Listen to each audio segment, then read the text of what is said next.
The top three performers at this stage: Courtney Williams, Demelza Wall and Georgia Rankin.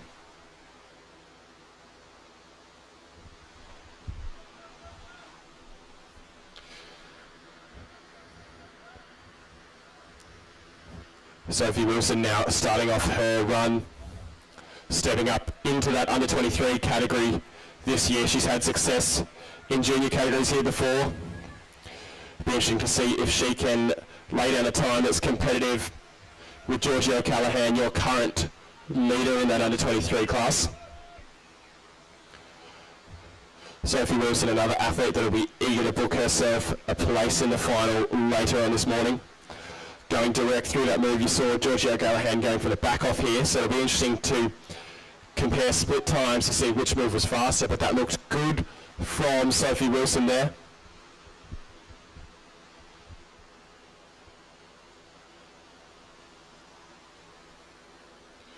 So Georgina Collin has just posted the provisional fastest time so far, 1:21.39. 4 seconds clear of Courtney Williams in second place, so good stuff from Georgina Collin there. As we watch Sophie Wilson come down into that gate 16.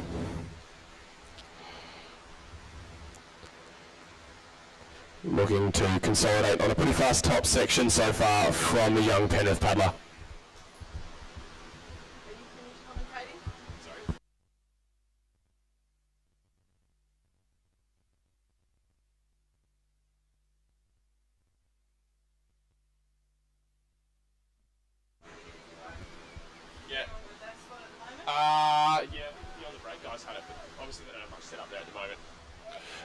Kate Eckert now starting off her run.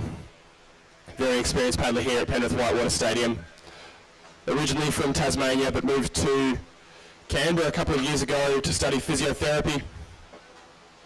That's given her a little bit more access to the Whitewater here at Penrith Whitewater Stadium. And nicely down through the gate 8, 9 and 10 for Kate Eckert. She's an athlete of many pursuits. Enjoys trail running, creek boating, rock climbing. But here today, paddling canoe slalom. She backs up in the K1 and C1 categories and has raced for Australia on junior, under 23 and senior teams. So very experienced athlete here, Kate Eckert. She'll be looking to post a competitive time. News from the scoreboard: Sophie Wilson has qualified for the final, a time of 1:37.73, slotting her into provisional 4th place.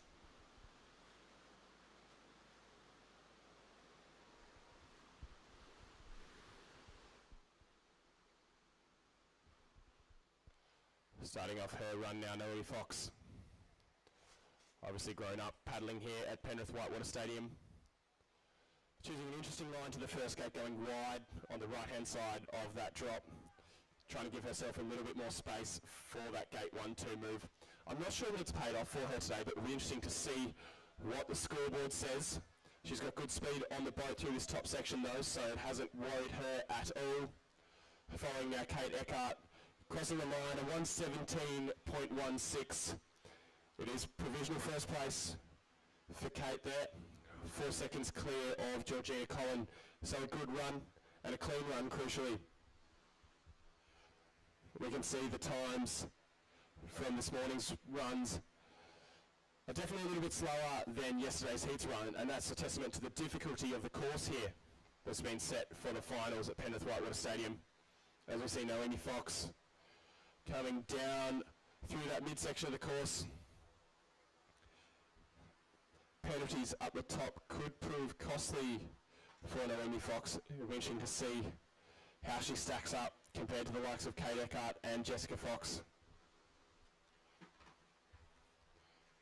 Kate and Noelle were separated by just 2.5 seconds yesterday, but a 2-second penalty for Fox so far will make that racing very tight.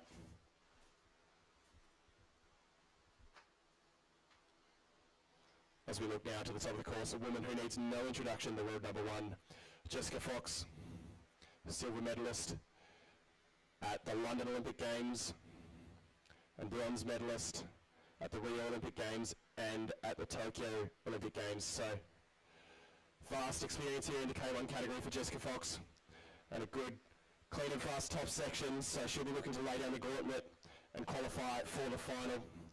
News from the scoreboard: Naomi Fox crossing the line, looks like a 1:16.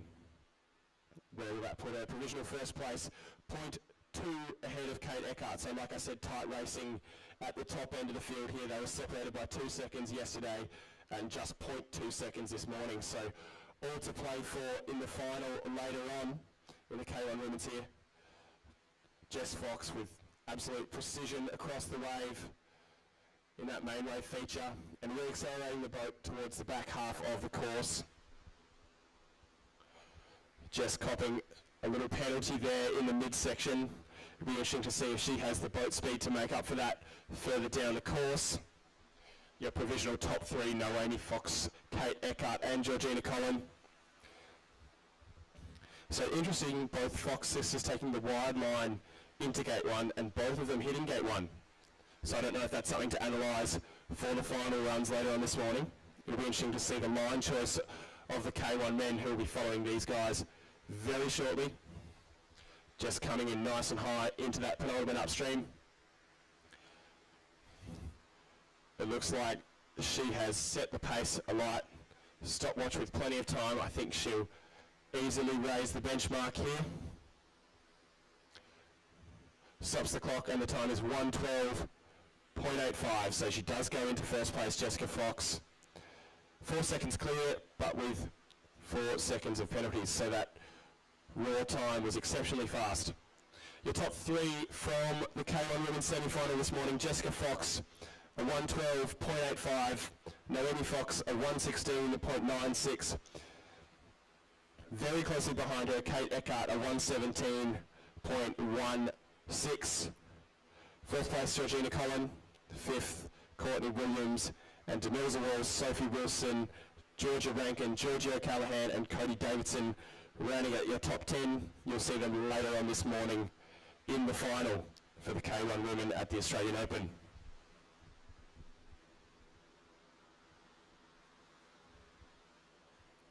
We'll have a quick 6-minute break and then we'll start off with the K1 men's semi-final. Leading us off in that at 9:45, Mike Lau, Chris Runting, Stephen Molino, Ewan Mackey, Josh Jordan, Robert Januzowski, starting us off in the K1 men's semi-final here at the Penrith Whitewater Stadium.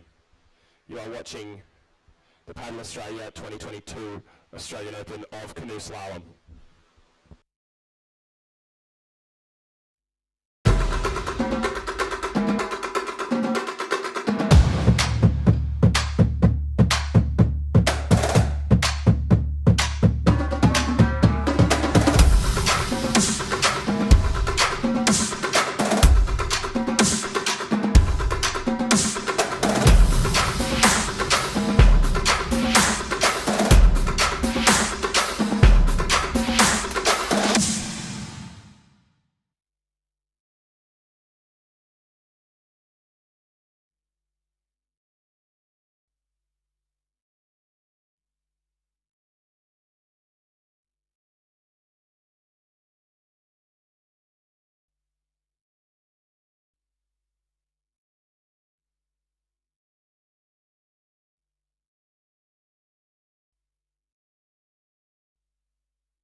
And we are underway with the K1 Men's semi-final here at the Australian Open. Leading us off, Mike Lau, one of the most loved paddlers here at Penrith Whitewater Stadium. Always a smile on his dial, so awesome to see Mike out there getting his Oz Open campaign underway. Tight competition between Mike Lau and his son Tim, so it'll be interesting to see who prevails this morning.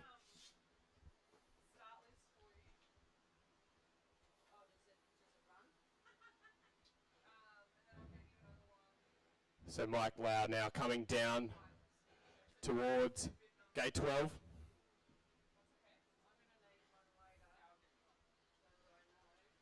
He'll be looking to try and safely negotiate this difficult course this morning at Penrith Whitewater Stadium. Chasing him down, the experienced hand, Chris Runting. Tight competition between the likes of Mike Lau, Chris Runting, Chris Tubb, Brian Cork. Heating it up in the Masters section here at the Australian Open.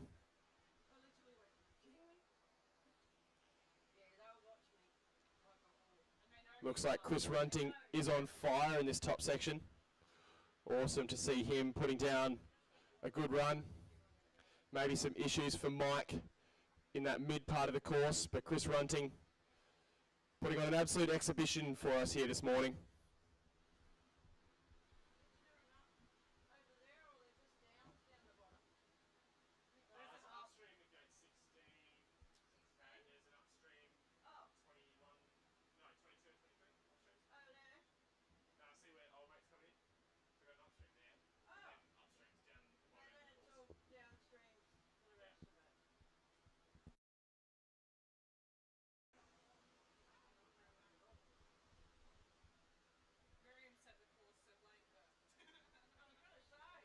Stephen Molino now starting his run, chasing down Chris Runting. It looks like Chris Runting has overtaken the experienced hand of Mike Lau. So maybe not such tight competition there. Chris coming down into that final move on first step. The downstream on the right-hand side of the river, followed by the upstream on the left. Quite a tricky move with quite a large stopper there. There will be a point of difference in a number of these runs. The line's taken down on that bottom stopper. A lot of time to be gained from taking quite a direct line, but a lot of time to be lost if it all goes wrong.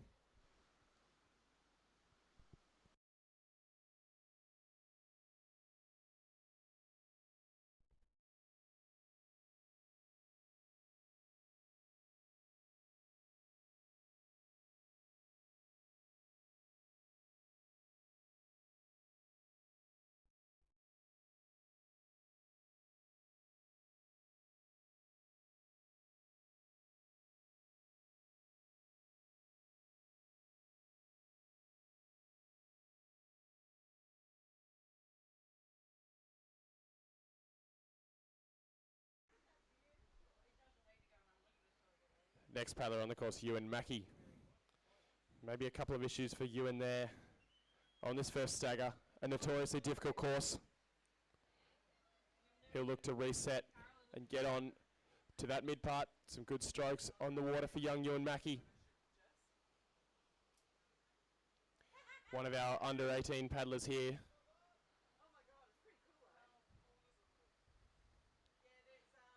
And another paddler opting for that back off option through gate 9, although it hasn't worked out for him. He'll have to go back for that one. The move under the bridge claims another victim here at Penrith Whitewater Stadium. Couple of results for you. Chris Runting crossing the line, a 2:23.39, and Mike Lau with a 3:59.83.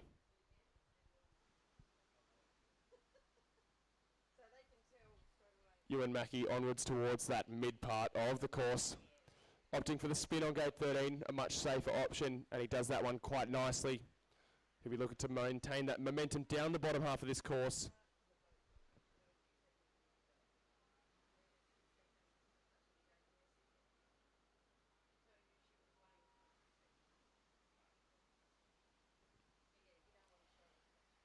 Josh Jordan next to take on the course here at Penrith Whitewater Stadium. Very tight on gate 1, coming above the stopper there.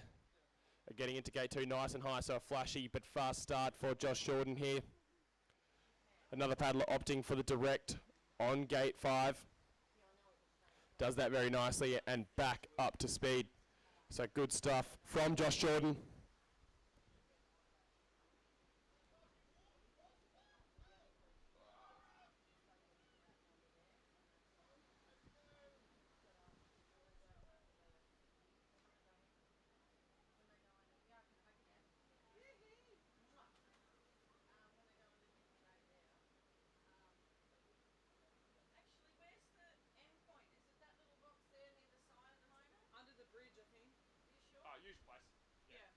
The bridge.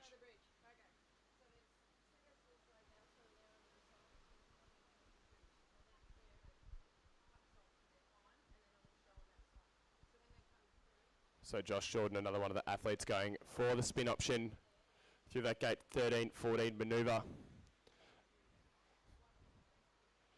Ewan Mackey has just crossed the line, a 151.86. I think that will put him in the provisional lead, provided he's good with penalties. Starting off his run, Robert Januszewski, under 23 paddler from Melbourne. About to begin his 4th year of university. And also training in both the C1 and K1 categories, so one of the few guys we see here doubling up. And a fast start for Robert Januszewski. Nice and high, and taking a very tight line through gate 8 and going for the back off through gate 9. Can he make it back through gate 10? Good stuff from Robert Januszewski. Tight around the poles and crucially fast on the top section for the young paddler from Melbourne.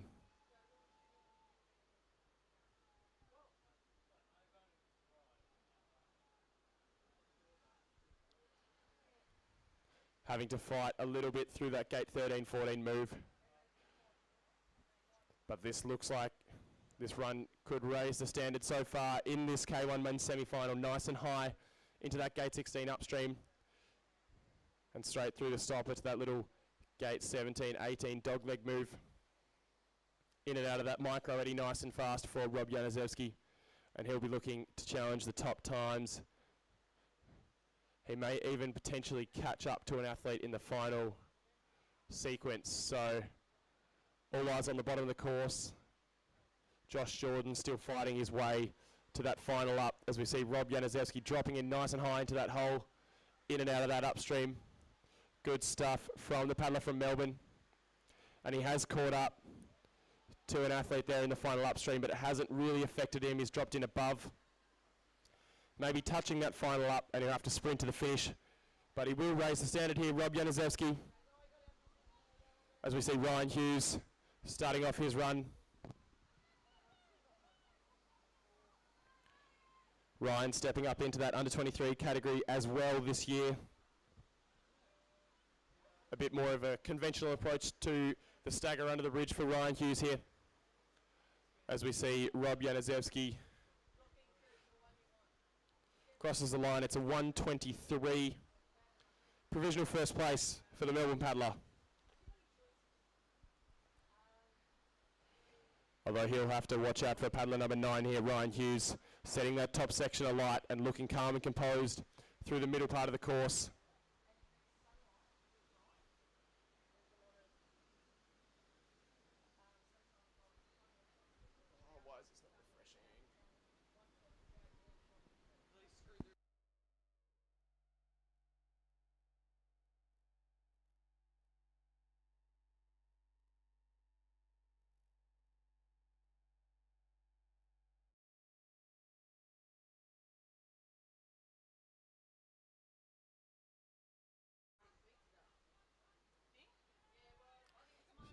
So into that bottom move, Ryan Hughes. One more upstream to go. It looks like this could challenge for the top spot. We've got Rob Januszewski holding that one down with a 123.7 so far. So Ryan Hughes stopping the clock with a 115.76. Just outside the fastest times set by the ladies earlier on this morning. As we see Charlie Chamier starting off his run.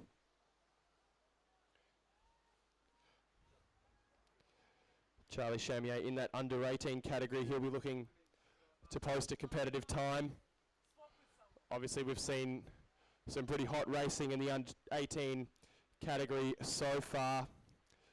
The likes of Dominic Curtin, Sebastian Montalto, Hamish Dalziel, Mark Crosby still to come in that under 18, so they'll be looking to challenge the benchmark that'll be set by Charlie Chamier as he comes down the course now.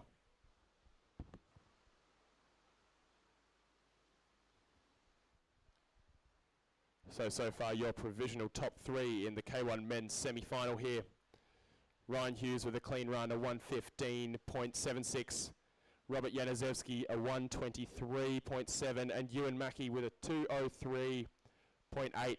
Your top three so far. Remember, the top 10 go through to the final. No one has yet qualified for that, so we'll have to wait for a few more paddlers to come down. Watching Charlie Chamier finishing off his run. A couple of issues in that bottom drop for the youngster from Melbourne.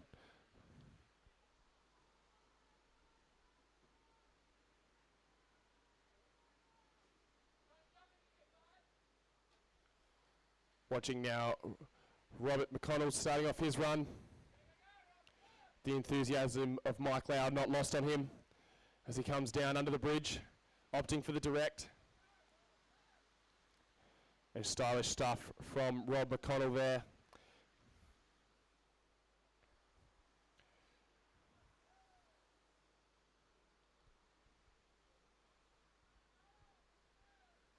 Charlie Chamier has stopped the clock with a 1:38. So not quite in that top spot. Should put him into provisional third place at this stage in the semi-final. Rob McConnell fighting back for gate 13.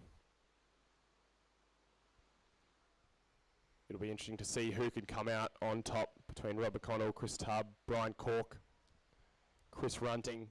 Tight competition in the Masters here at the Australian Open. As we see Tim Lau starting off his run. His old man Mike was just running down watching Rob then, so he'll be back up the top of the course shortly to watch Tim. And stylish stuff on the top section from Tim Lau here. A lot of experience in the whitewater world for this man. Hasn't spent a lot of time in the slalom boat in recent years, but blowing out the cobwebs for the Australian Open here. It's awesome to see him back in the country and racing at a really high standard. A good top section so far from Tim Lau.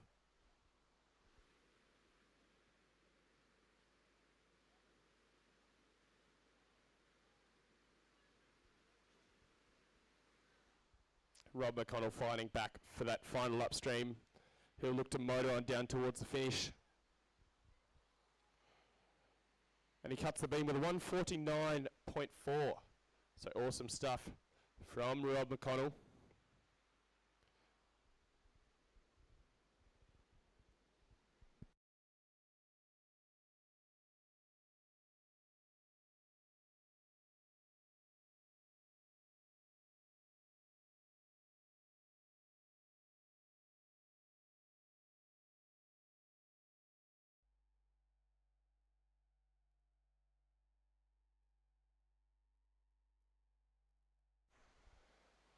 So Brian Cork starting off his run in the semi-finals of the K1 men. Seriously tight racing between Brian and Chris Tubb yesterday in the heats.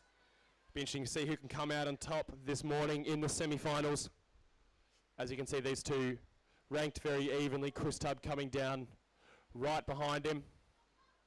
So Brian Cork here will be looking to post a good time. Maybe even see if he can snag himself a spot in the final later on this morning. Going for that gate 8-9 move direct. He'll have to go for the back off for gate 10.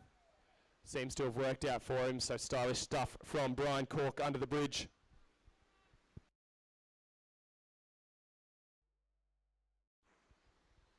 As we see now Tim Lau crossing the line, a 1:53.14. Perhaps the run that got away for the Melbourne paddler there.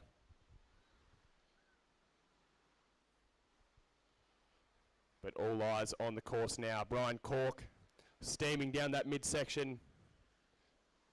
He'll be chased by Chris Tubb. Those two separated by less than a second on both of their runs in the heats yesterday. So tight competition in that Masters category here. Chris Tubb starting off his run.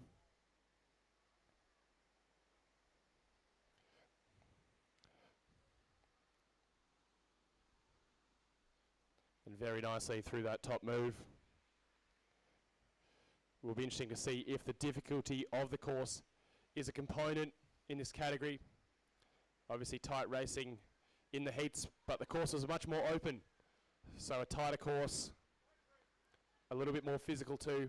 Be interesting to see if that is a factor in the results here today in the semi-finals of the Australian Open. Brian Cork now coming down into that final upstream. It looks like it's been a good run so far from the paddler from Big River.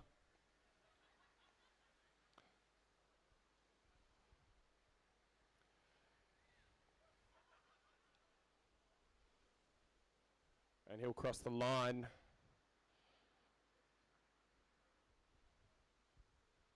Don't have a time for them yet, so we'll have to wait for the results to come through. But Chris Tubb coming through that gate 13, 14 move. It'll have to be a good run. Brian Cork was on fire in his semi-final run, so the standard has been set.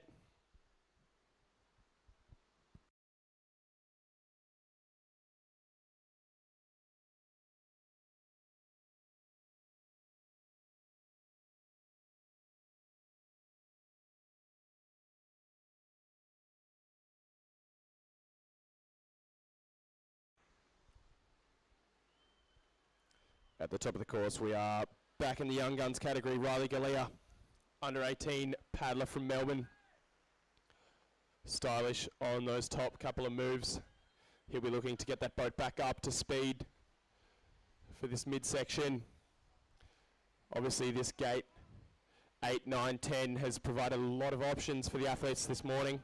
We've seen back-offs, we've seen spins, we've seen people going direct. Riley Galea, they're going direct under the bridge, swinging the boat around, maybe just getting himself inside gate 10. So the tight move there. Proving tricky for the young Victorian, but he has good speed on the boat, and he'll look to maintain that towards the end. Looking at the bottom of the course now, Chris Tubb coming into that final upstream. He'll look to wrap himself out of there nice and tight.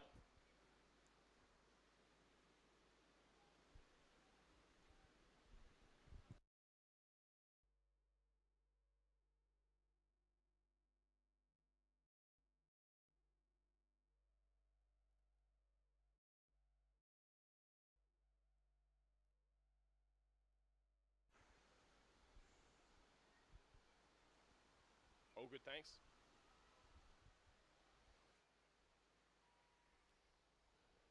So we should see competition starting to heat up as we get towards the pointy end of this semi-final of the K1 men's. Riley Galea steaming down the course. The stopwatch looks favourable. Dropping in nice and high into that second last up. He'll come out of there nice and tight. One more gate to go. Declan Ellis at the top of the course, steaming down that top section. Spent a lot of time on the water here at Penrith Whitewater Stadium.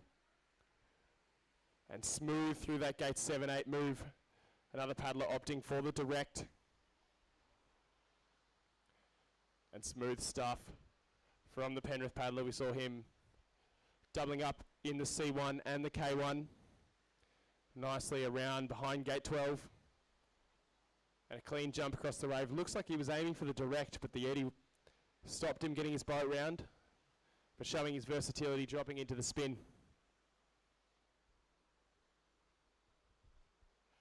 And finally, we've got an update on the scoreboard. Ryan Hughes, your current leader, a 115.76.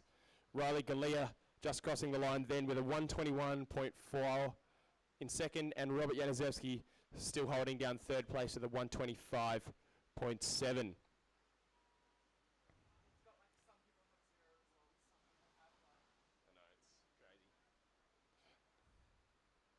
In the gentlemen's class, it looks like Brian Cork currently holding down the lead there, a 146.8 for Brian there, and Chris Tubb a 162.9, so the gap's widened from that tight racing we saw yesterday. Watching now Declan Ellis coming down to the bottom part of this course. Could be a contender for the top time, provided he can get in and out of that last upstream quickly. It will be just outside that time of Ryan Hughes crossing the line. It's a 119.26. So that'll put him into provisional second so far. So good stuff from Declan Ellis. As we see now Ben McManus at the top of the course. Another paddler going for the direct, but then maybe having to spin gate 10. So not what he would have planned there for Ben McManus.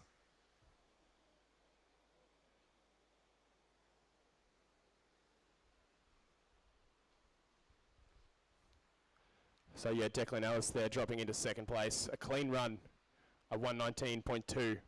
So awesome stuff there from the under-23 paddler. Following him, Ben McManus, an open paddler.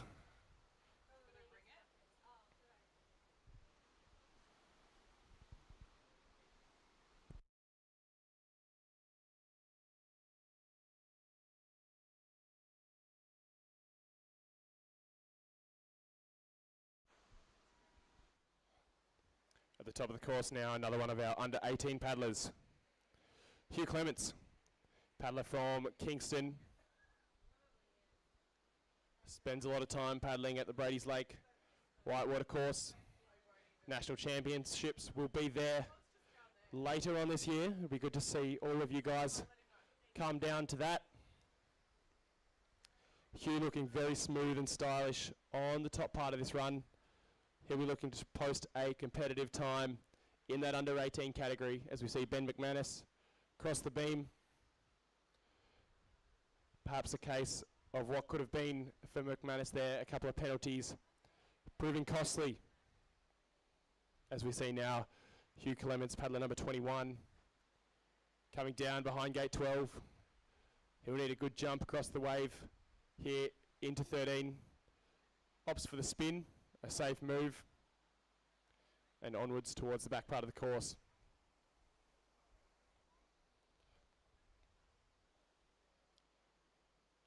We saw Hugh's sister paddling in the K1 women's category beforehand in her semi-final, placing 12th, I believe. So plenty of talent in the Clements family here at the Australian Open, which is awesome to see.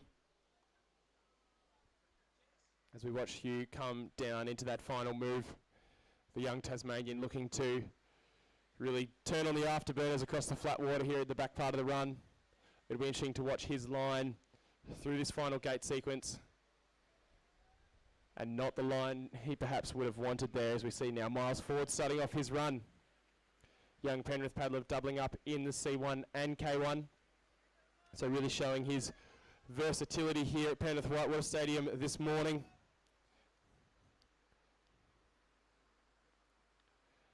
Miles Ford, another one of the paddlers here in that under-18 category, showing that the future of Australian kayaking and canoeing is in good hands. Hugh Clements crossing the line at 127.85. Perhaps not the run he would have wanted. We'll have to see whether that's enough to qualify for the final. Your top three still Ryan Hughes, Declan Ellis and Charlie Chamier now.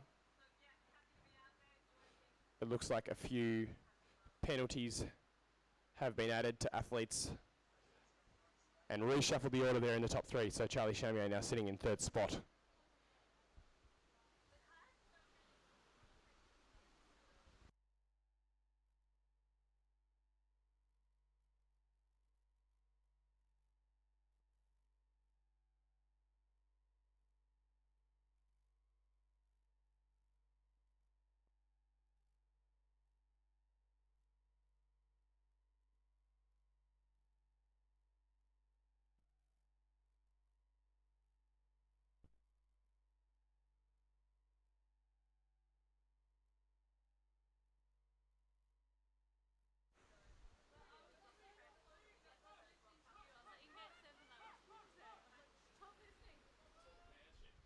Starting off his run now, Kyler James Long of the USA, another under-18 paddler here. Fast and furious start for the youngster there. Another one going direct under the bridge. And stylish stuff, no issue for Kyler James Long, paddler number 28. as we see Miles Ford crossing the beam of 1:30.49. So that time will slot him into, I think, provisional third place, provided there's no issues with penalties. So a good run from Miles Ford, the young Penrith paddler, showing his style in both the C1 and K1 categories here. As we see Kyler James Long nice and tight through gate 16, he'll look to maintain this speed on the bottom half of the course. The competition really starting to heat up here in the K1 men's semi-final. Next on the water, George Pankhurst, followed by Bradley McLaughlin, Merle Long, Dominic Curtin, Aidan O'Callaghan, Callan Grady, Sebastian Montalto, Hamish Dalziel, Mark Crosby, still to come.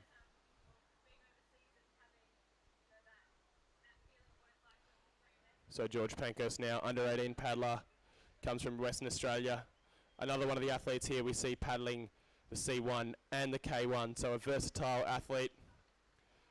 And plenty of speed and spice on the water for the young paddler from WA here this morning.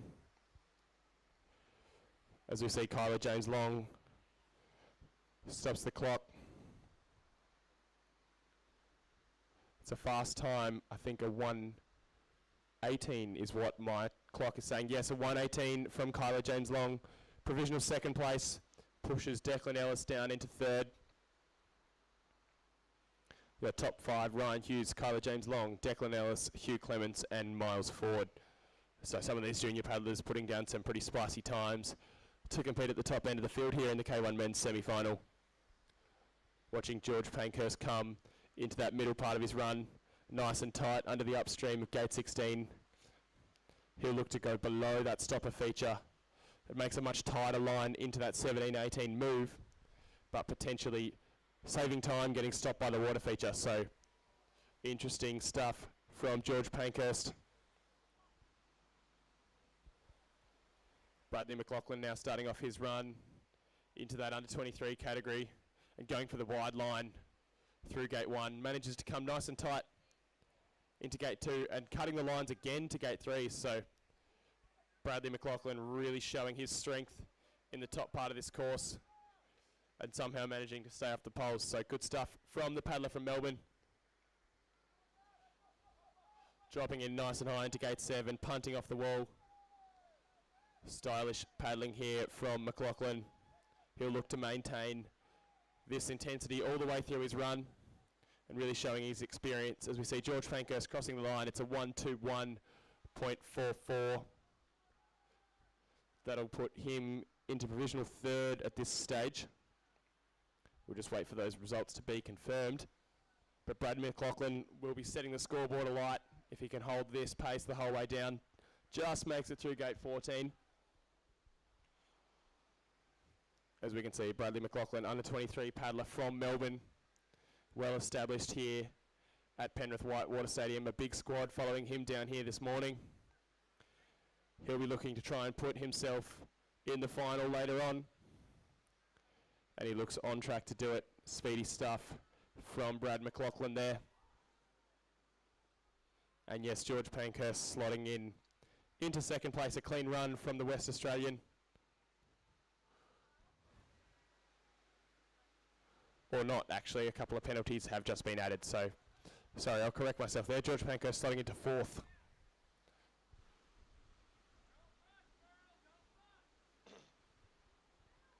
And Merle Long now starting off his run in the K1 men's semi-final.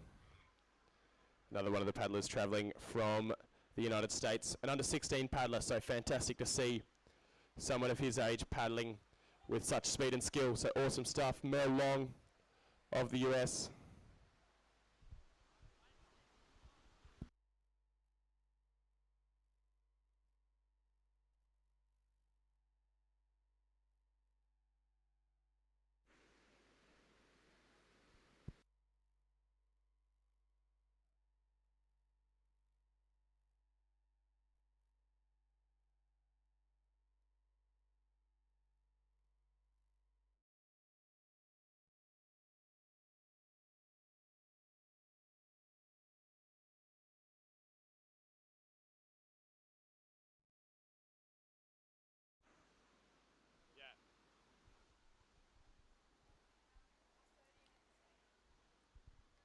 So Merle Long now making his way through the back section of the course.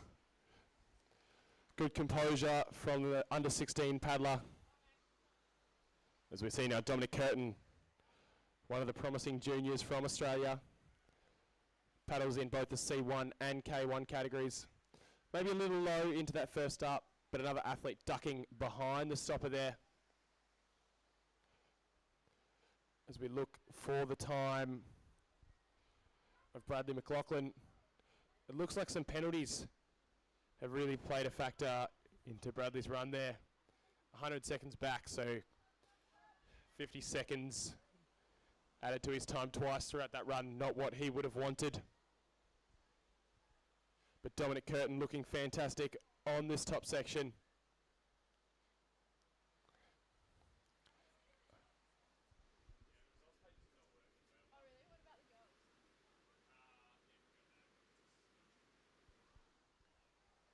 Dominic Curtin here, crossing back for that gate 14 move. It's been a good top section from the Penrith paddler. He'll be looking to show his experience on the course. Again, one of the promising paddlers in that under 18 category here. He'll be aiming to book himself a spot in the final if he can later on this morning.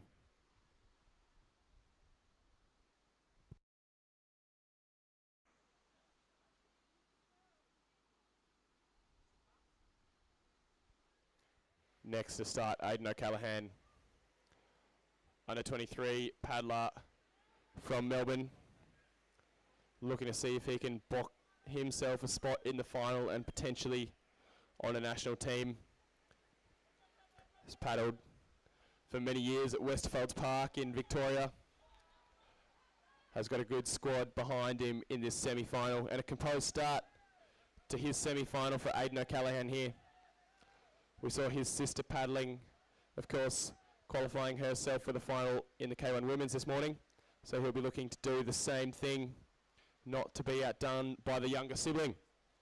Aidan O'Callaghan coming now into gate 12. It looks like a good top section so far, putting his boat above the gate and dropping in for the spin at gate 13. So a safe move from Aidan O'Callaghan.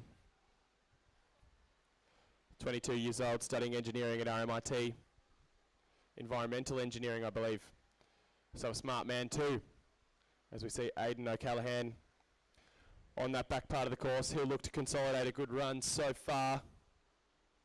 Just a reminder, your top three so far: Ryan Hughes, Mel Long and Kyler James Long holding down the top spots.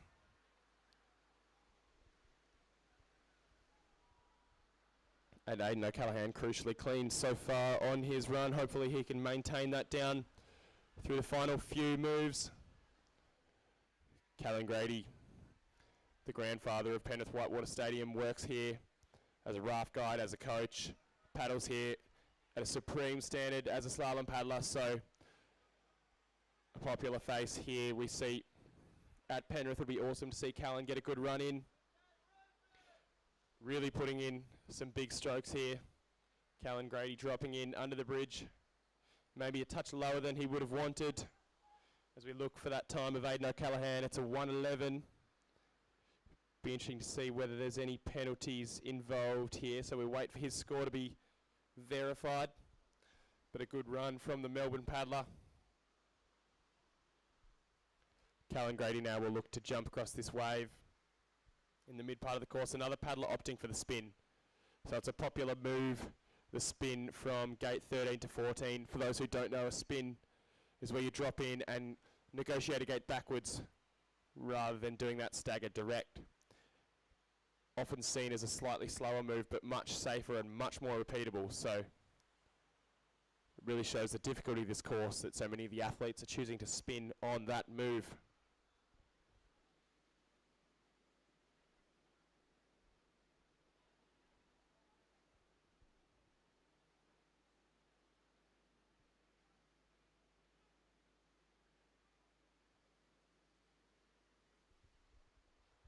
So still waiting on that time of Aidan O'Callaghan to be verified. We see Callan Grady.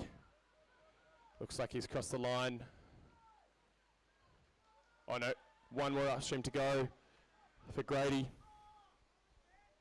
Sebastian Montalto, another one of the exciting junior paddlers starting off his run.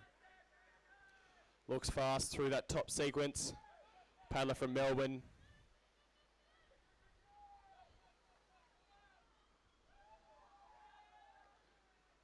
Callan Grady with a 1:18, perhaps not quite what he would have wanted.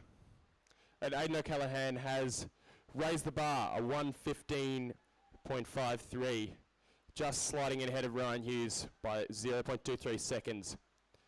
But crucially, 2 touches for Aidan O'Callaghan, so a raw time of 1:11. Really starting to raise the bar here. Be interesting to see what Sebastian Montalto can do. Impressed yesterday in the heats. And tight competition between Sebastian Montalto, Hamish Dalziel and Mark Crosby for a spot in that Australian junior team. So it'll be interesting to see who comes out on top. All 3 of these guys will be knocking on the door of the final. So it'll be interesting to see who can lay down a good run. Montalto now coming down into the second last upstream. The scoreboard is looking favourable. This could be a new fastest time. As we watch now, Hamish Dalziel, one of his main competitors, coming into that top move, fighting a little bit in the top section. Hamish, of course, paddler from Kingston, Tasmania. Spends a lot of time at Brady's. We can see his teammate Hugh following him down the course.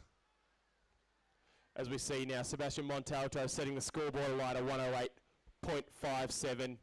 It will be a new fastest time for Montalto, and quite likely that will book himself into the final if there's no penalties added. Currently, Aidan O'Callaghan and Ryan Hughes, the only 2 athletes to have qualified for that final. Hamish Dalziel now dropping in to the upstream gate 12. He's been fighting a little bit in the top part of his run, so it'll be interesting to see if this is competitive with that time set by Montalto. Going direct on that 13-14 move. We haven't seen too many of the athletes here this morning do that. Will be interesting to see if that pays off for Dalziel. He'll now really look to use his strength. Quite a powerful ocean ski paddler as well, Hamish Dalziel. I often see him racing ocean skis, racing kayaks, racing whitewater boats. He's a talented athlete. Hopefully he can put some of that speed to use across the flat water here. It's looking like he might be slightly down on that time set by Montalto. He'll need a good jump in the final 2 upstreams. As we see another one of our junior paddlers here, Mark Crosby, taking a slightly higher line out of gate 2. So it'll be interesting to see whether the safety of that versus the time lost in the stopper pays off. But good speed on the top section. Mark Crosby, a Victorian paddler. So Hamish Dalziel, a 1:13.46. That will book him into the final, so we'll have to wait and see who comes out on top between Montalto, Dalziel and Crosby in the final later on this morning. Good stuff from Mark Crosby dropping in to that gate 12 move. Another paddler. Looks like he just decided to spin at the last minute. Really showing his versatility there. We saw Hamish Dalziel direct that and maybe knock a bit of his boat speed off. So really showing the line choices between these athletes has a big impact on the scoreboard. Hamish Dalziel some 5 seconds back on that time set by Montalto. So don't know whether that's line choice or speed, but a larger gap in the junior men's kayak than there was yesterday. And perhaps down to the difficulty of this finals course. Mark Crosby now, a young paddler from Melbourne in that under 18 category. Coming into that final upstream. He's in and out of that one nice and tight. A lot of athletes getting stuck on that inside pole. The eddy's quite swirly there. And Crosby dropping in. It'll be just outside that time set by Sebastian Montalto, a 1:09.7 for Mark Crosby.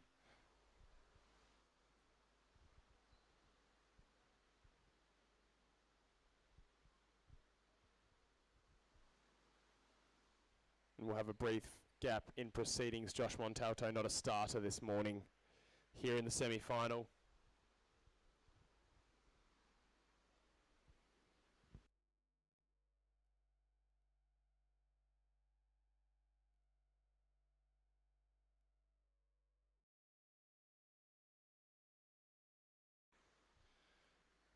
Josh Montalto, who would have been paddling now, taking a rest, some injury, playing havoc on his race here at the Australian Open.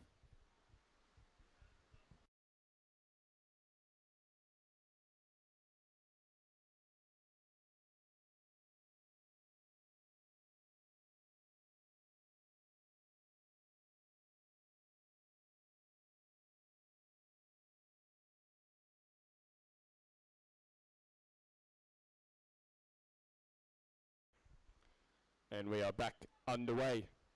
In the K1 men's semi-final, Angus Thompson, Penrith paddler, starting off his run. Very stable, very strong, excellent posture from Angus Thompson. Experience on the course here too, having spent a lot of time training in sessions here, represented Australia in junior and under 23 teams in the past as well. So an experienced racer, Angus Thompson. Another athlete going direct on that 12, 13, 14 move. It'll be interesting to see whether that pays off. It looks like we're not seeing Angus racing maybe quite at his full intensity. Perhaps confident that he'll make the final later on this morning and saving some of his efforts for that race. A scoreboard check, Sebastian Montalto locking down top spot, a 108.57. Hamish Dalziel, a 113.46, and Mark Crosby, a 113.7. So again, close in that junior men's kayak category. Aidan O'Callaghan and Ryan Hughes have also qualified themselves for the final. Still to come, Tristan Carter, Tim Anderson, Ben Pope, and Lucien Delfour. So Tristan Carter now starting off his run, maybe a couple of issues on that stopper leading into gate 2. As we see Angus Thompson lighting up the scoreboard at 104.85. Comfortably the new fastest time. So all eyes on the water now. Tristan Carter, the benchmark's just been set by Angus Thompson. What can Tristan do? Prefers that C1 category, but still loves the kayak, racing both. It's good to see Tristan really putting down a heater in the top section. He'll be looking to book himself a place in the final, opting for the spin. So we saw Hamish Dalziel, Angus Thompson do that move direct. A lot of others choosing to spin it, including Tristan Carter. So that's one of the line choices to watch for in the final run later on this morning.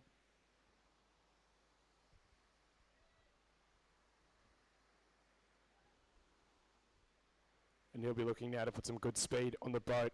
Jumping across the hole at Jack's there.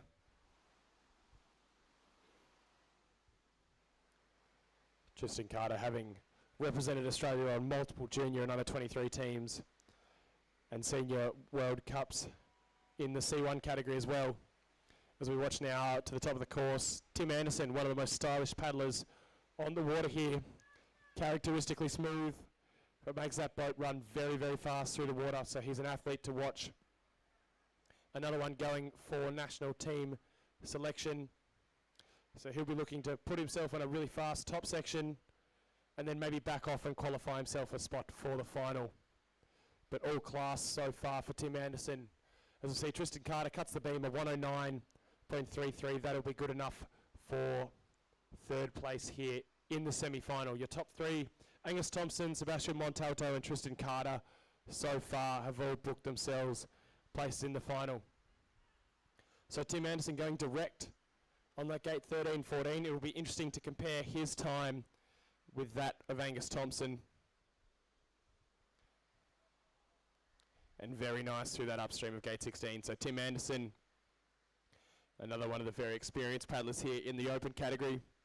Lives and trains in Penrith now, formerly of Victoria, but he's been up here for quite some time, chasing high performance in canoe slalom. And as you can see, it's paid off. Tim Anderson, not only one of the most stylish paddlers here, but also one of the fastest. Maybe dropping a little low into that stopper on first step, and one more upstream to go. We'll have to watch the stopwatch. Maybe some issues. Another athlete getting tight on the poles in that final upstream. But Tim Anderson will raise the bar. It's a 101.21, the new fastest time, Tim Anderson. So starting to get very close to that 100-second barrier. The standard of kayaking is getting very high here. Ben Pope starting off his run, formerly of Western Australia. Another athlete living and training here in Penrith. And a very good start to Ben's run. He'll be looking to see if he can compete with the standard set by Tim Anderson there. Another athlete going direct, so it looks like at the top end of the field in the men's kayak, the direct move on gate 12, 13, 15 is the preferred option. Putting his boat in nice and high above the gate on 16 and straight through the stopper. We've seen a few athletes go behind that stopper attempting to cut the lines, but Ben Pope going straight through, really showing his strength. And confirmed scoreboard, Tim Anderson a 103.21, a full 3.5 seconds clear of Angus Thompson in second place. Still to come, your Olympic representative, Lucien Delfour. Another athlete going for the wide line on the top part of the drop. I'll be interested to see a section analysis of that, whether it's faster to go on the left or the right-hand side of that top drop. But Lucien clearly thinks the right-hand side is the line to do. Very tight on that first upstream and showing his class there. Ben Pope a 101.1. Provisional fastest time so far. So good stuff from Ben there. Lucien Delfour is all class on this top section though. Represented Australia at the Tokyo Olympic Games and the Rio Olympic Games, as well as multiple senior teams and world championships. So he's a very experienced athlete here. He's won at the Australian Open many times, and he'll be looking to do the same again this morning here at Penrith Whitewater Stadium. Be interesting to see if the likes of Ben Pope, Tim Anderson, Tristan Carter, Angus Thompson can put him to the sword later on this morning in the final.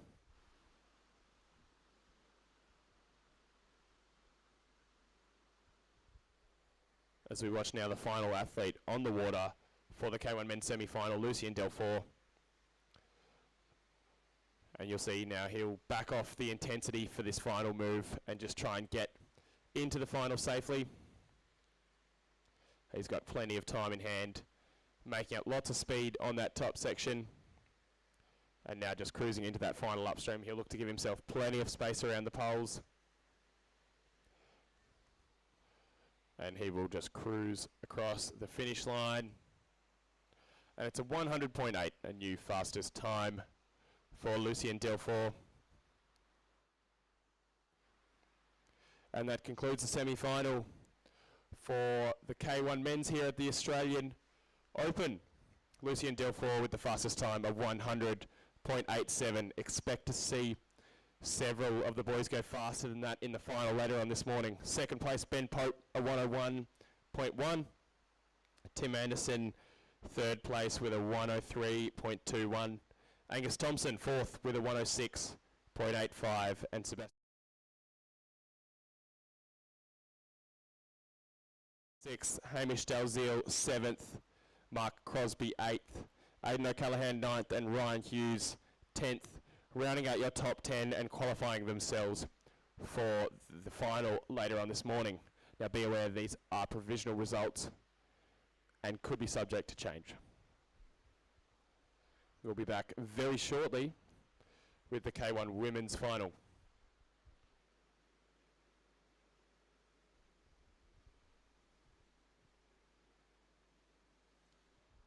K1 women's finals are scheduled to start at 5 minutes past 11.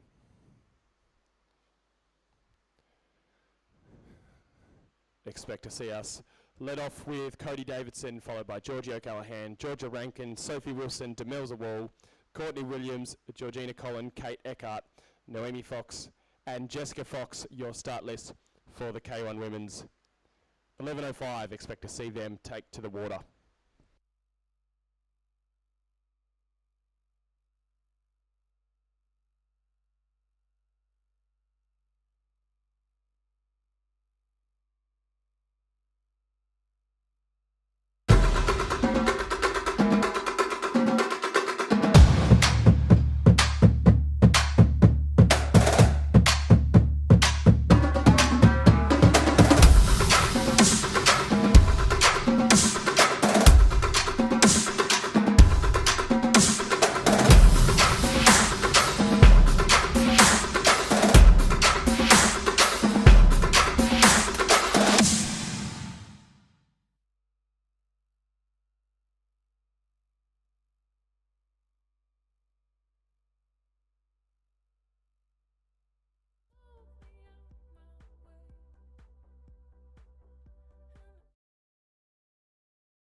at Penrith Whitewater Stadium. Sophie Wilson, one of the most exciting under-23s in the field.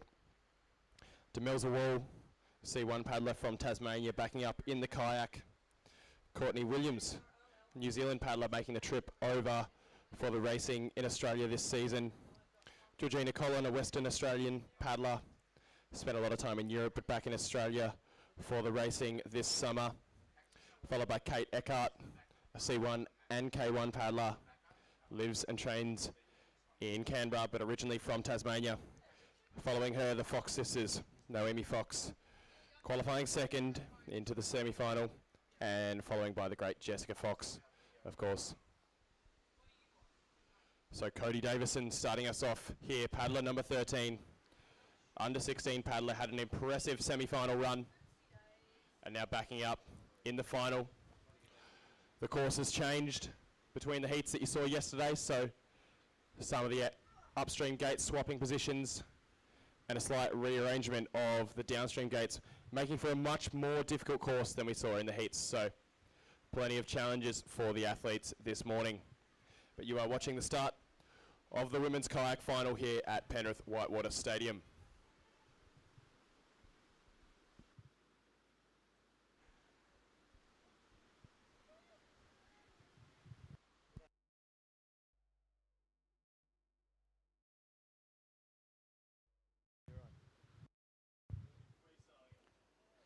Well, thank you, Kieran Black, for guiding us through the start of this K1 women's final. Great to see Cody in bib number 13, Cody Davidson from Cranebrook, just around the corner.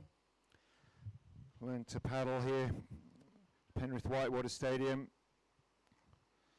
Survived COVID and back on the water after missing the Oceania Championships a month ago. So good to see you back, Cody. Keep up the good work.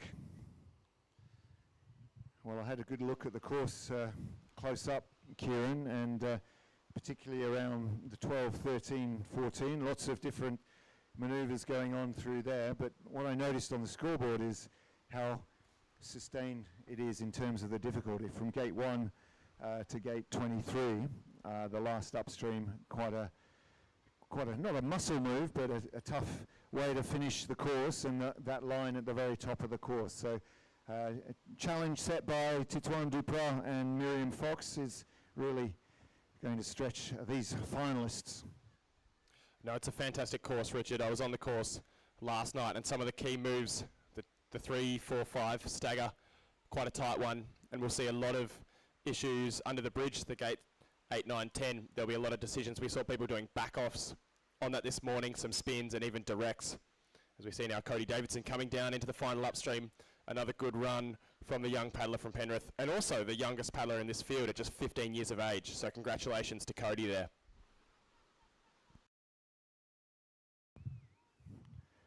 Absolutely, and Cody coming through to the finish. The first score on the board, 1:59.02. Good work from Cody. Meanwhile, under the bridge, bib number 8, Georgie O'Callaghan from Melbourne. Reverse ferry or back ferry. We used to call it the French ferry. Quite a skillful move, ferrying back across, getting cleanly through those downstream gates. Yeah, interesting to see Georgie going there for the back ferry. She did that in the semi-final. We saw the other under-23 paddler, Sophie Wilson, do that move direct. Be interesting to see whether that was one of the things that separated those two on time. They were otherwise quite close throughout the rest of their run. Georgie going for potentially the safer move, and Sophie taking a little bit more risk, but for a potentially faster time. So we'll see how that plays out in the final here this morning. Georgie O'Callaghan, under-23 paddler from Melbourne, on course. Risk and reward, that's the balance you've got to find. Or steady as she goes, lots of choices, that's the beauty of our sport. 23 gates, lots of ways to get through them and to the bottom. Good pace across the pool from Georgie. Catching the edge a little bit in the stopper, but into the upstream. 22. Now the tough line here, got to keep that boat pointing across and driving. And catching the entry there. That's fascinating, that final move on first step. Quite a few choices, whether people go on the upstream side or the downstream side. The 18-year-old from Melbourne, Georgia O'Callaghan, crosses the line, and it's going to be a 1:45, so just raising the standard ever so slightly in this K1 women's final. Absolutely, good work from Georgie. And here's from Georgie to Georgia. This is Georgia Rankin, powerfully through 7 and 8. Back ferry 9 to 10, keeping herself on track. She's been busy around the course today, coaching the local athletes from the Western Sydney Whitewater Club. And here she is racing in the final, catching the wave. A nice spin on 13. Yeah, another thing to watch out for with Georgia, obviously a lot more experienced on Penrith Whitewater Stadium than some of the younger athletes here. So she'll be really good on those whitewater moves, particularly around the gate 12, 13 area, and also the final sequence of gates 21, 22 and 23. So watch to see what Georgia does on that part of the course. She'll really look to use her experience on the whitewater here. But it looks good so far for the former Western Australian paddler coming down into that back section.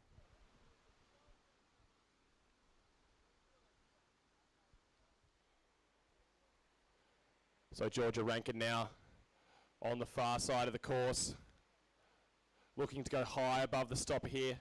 A risky move. It may not have paid off quite so much, dropping a little low into that second last upstream. She looked to wrap out nice and tight. This final upstream caused a lot of trouble in the semi-final as the eddy there is quite strong. A lot of athletes getting stuck on that inside pole, much like Georgia is right now. So that's going to prove costly on the scoreboard.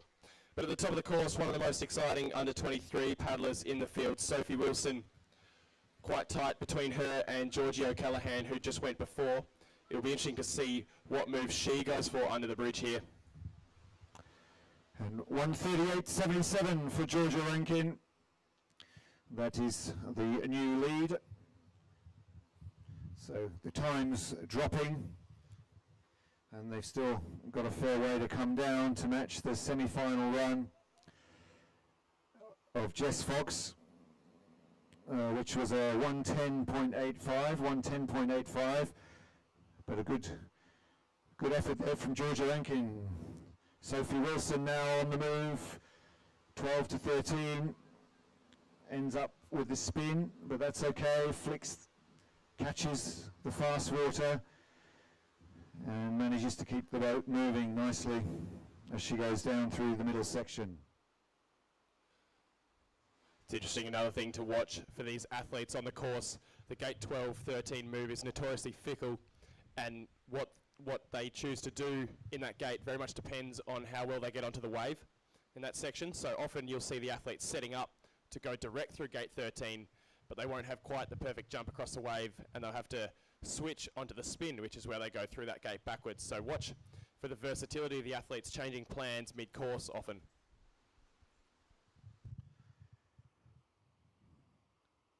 It's a good run going for Sophie Wilson. A little bit of fight into the upstream at 22. Well, a lot of fight actually, but now she's up and away. One gate to go. Clock ticking. And the time to beat is 1:38.77. She can get out and away. It's less than 10 seconds from the last gate to the finish, so Sophie Wilson will move into the lead. 1:34.19. 1:34.19. And that should manoeuvre its way to the top of the board, and it does, with the penalty added. 1:36.19. Sophie Wilson leads ahead of Georgia Rankin. At the top of the course now, Demelza Wall starting off her run. Prefers the C1 category, but it's awesome to see her backing up to get a bit more time on the course in the kayak and doing exceptionally well at it too. Doing that gate 9-10 move direct. So Demelza Wall, formerly of Western Australia, now moving to Tasmania to focus on her studies. We can see her dropping now into gate 12, putting her bow nicely below that gate. So a safe option for the C1 paddler from Tasmania. I think we should just say paddler from Tasmania, because her kayak game has really stepped up. And maybe she's not doing as much in the kayak as the canoe, but her skill overall in the boat, on the water, has improved so much. Obviously, we haven't seen Demelza up here in Penrith much at all in the last couple of years for obvious reasons, the COVID reasons, but great to see Demelza back in action, clean so far on this run. No, it's fantastic to see her doubling up in both categories and being a genuine contender in both. So really stepping up her canoe and kayak game this weekend. Paddler now representing the Tasmanian Institute of Sport, and she'll look to really get on the afterburners across this flat water section into the final sequence of moves. Demelza Wall from Tasmania. 1:36.19 the time to beat.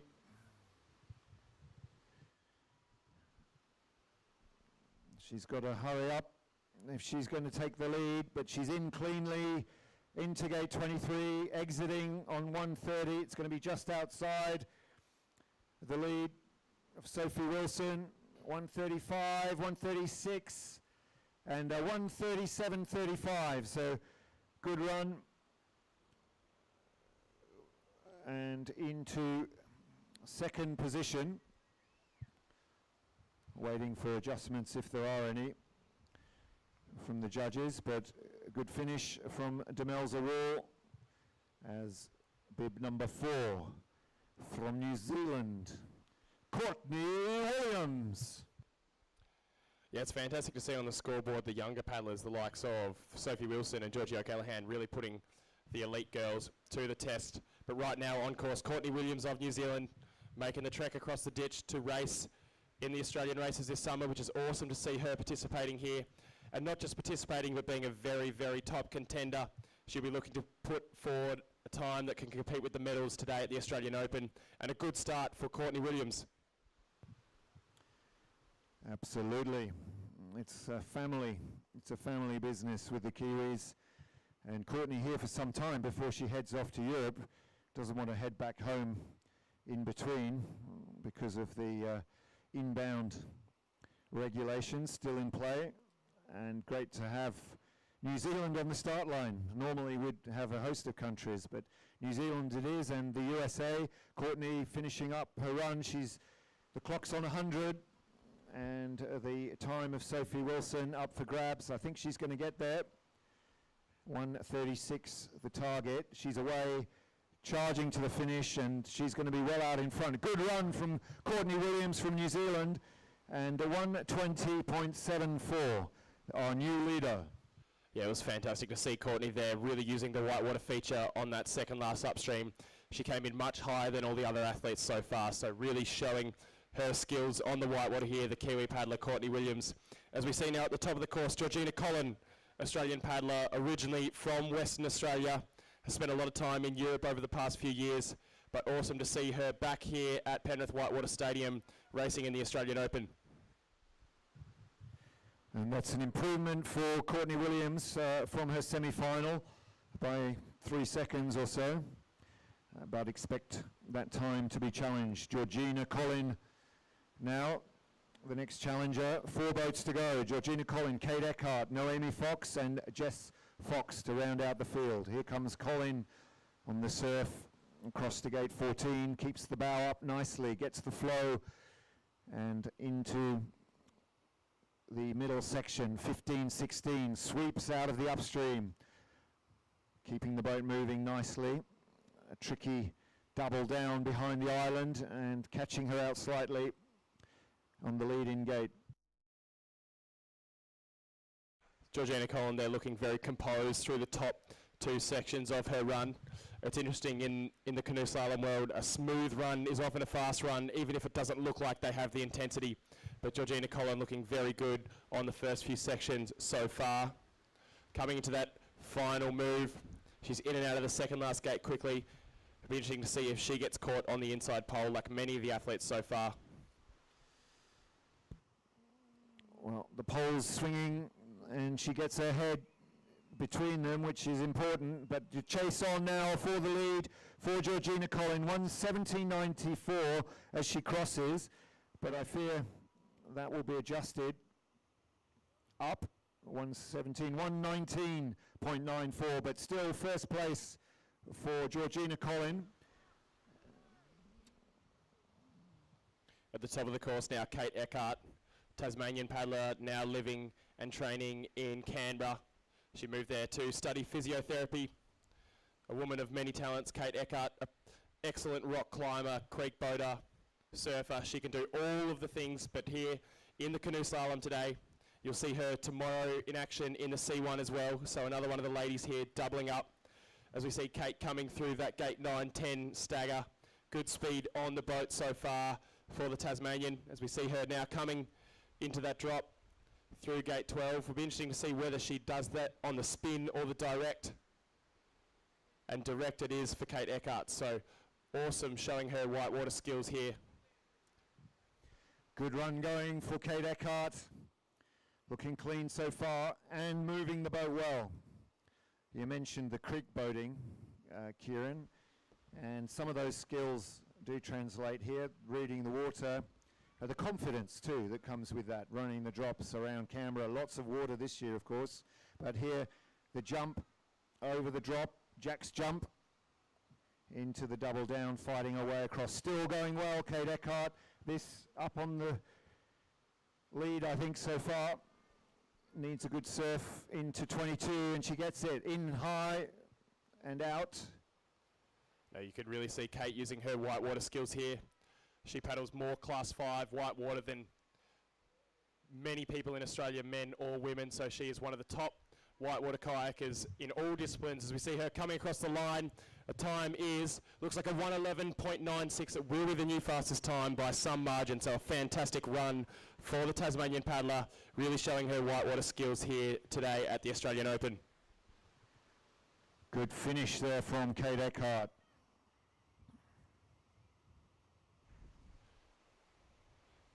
Top of the course now, Noemi Fox starting off her run, second fastest in the heats and in the semi-final, so she'll be looking to see if she can do one better this morning at Penrith Whitewater Stadium.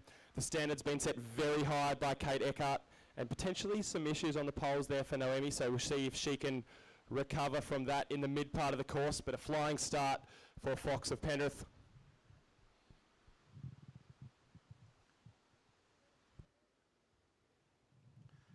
Well, a fast line into 12.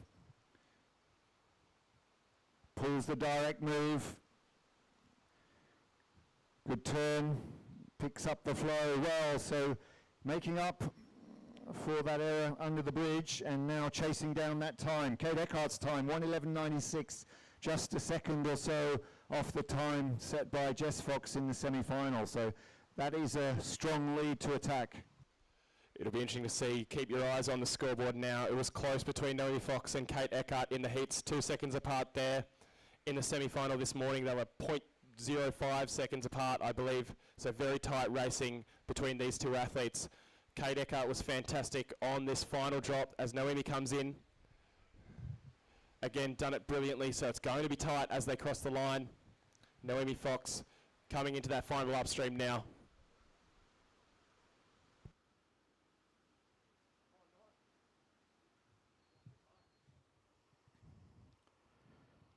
Well, the fight in and out of 23 cost time and a penalty, finishing now 1:16.30. So your top three so far. Noemi will go into second with that, and Georgina Collin provisional third place. With one boat at the top of the course, a lady who needs no introduction, Jessica Fox starting off her run. Already cutting lines on this top section, and she'll look to maintain the speed all the way to the bottom. She's won here more than anybody else, and she is the greatest canoe slalom paddler of all time. So we'll see her go down her run now. Nice lines through those downs, 4-5, kept the boat straight. Good turn on the inside of 8, 9-10, that's the tricky one. Pulls it off well, good boat speed down the course. Yes, it'll be interesting to see. Obviously, Jessica Fox, very experienced here at Penrith Whitewater Stadium, but Kate Eckhart was so fantastic on the bottom half of the course. So she'll need to stay on this pace if she's going to compete with that. Remember the time to beat, 1:11.96. Kate Eckhart of Tasmania locking down that top spot. Well, the spin from Jess on gate 13 it was pretty good. You can't say there's much in that move at all, and whether that was the intention or not, we'll have to see, but a good move and looking clean through the middle. Yes, it's interesting, that gate 13 move. In both the men's and women's field, we've seen about 50% of the people spin, 50% of the people direct, so I don't know if that will be a factor in the score sheet, but Jessica Fox coming into that final sequence of gates. Kate Eckhart did it so well, so Jess will have to nail it to be competitive, but I think she's got some time in hand. Coming down into that final upstream now, we'll see what she does. Well, it's in high and out tight. Bit of a struggle on the Eddie line, chasing down. She's going to get there. 110 from the first run, 111 to beat, and 107.13 it is. So a good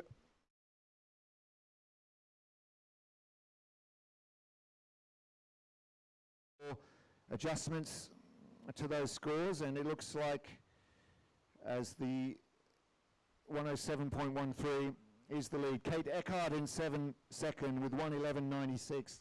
Then Georgina Collin, good run from Georgina, her score 119.94, and Naomi Fox in fourth with 120.30, so quite tightly packed in there. Great run from Kate Eckhart to set the challenge, throw that challenge down, and 107.13 for Jess to take the lead. Provisionally, we have to wait for the adjustments and the score checks from the judges, but what a great final. Yes, Richard, fantastic racing there at the top end of the field. Kate Eckhart really laying down the gauntlet on that back half of the course to set a very competitive time, and of course another clinical performance from Jess Fox. Perfect all the way down the field, but we're yet to see an official ratification of that result, so I'm wondering if the judges are pondering on something. But another good final here at the Australian Open. I think it's just a bit of moisture in the system that's holding up that final score. We didn't see too much from up here on the hill, but you know, some of us might have a little bias in our judgment. I like the spin, 12, 13, 14. You know, when you've got to think too much about a move like that, it means it doesn't matter that much. You just got to do it well. It's about the execution of the move, and maybe you need a plan B. If it doesn't quite come off going forwards, you flick it into spin mode, and it's hard to tell the difference. It's always fantastic to see the standard of racing being lifted for the finals. Jessica Fox going 3 seconds faster than her semi-final. Kate Eckhart going 4 seconds faster than her semi-final. The girls really pulling out all the stops for the final run here at the Australian Open, which is fantastic to see the standard of kayaking in Australia being so high.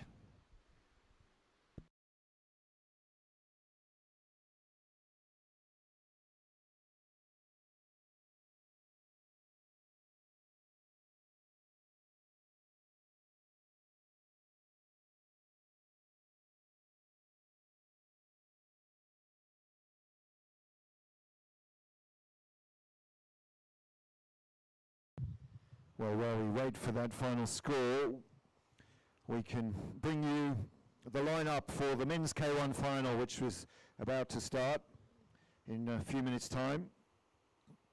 11:30, the scheduled time.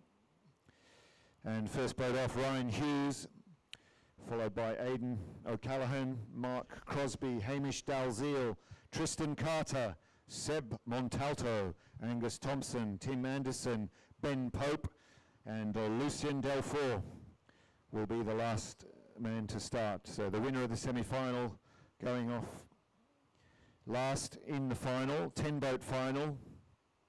Great to see the juniors, Mark Crosby, Hamish Dalziel, Seb Montalto in the mix, and what a tussle the junior men are having, trading those top places from race to race through the Oceania Championships and now here at the Australian Open. Under 23 athletes, Ryan Hughes, Aidan O'Callaghan, and then of course the old hands,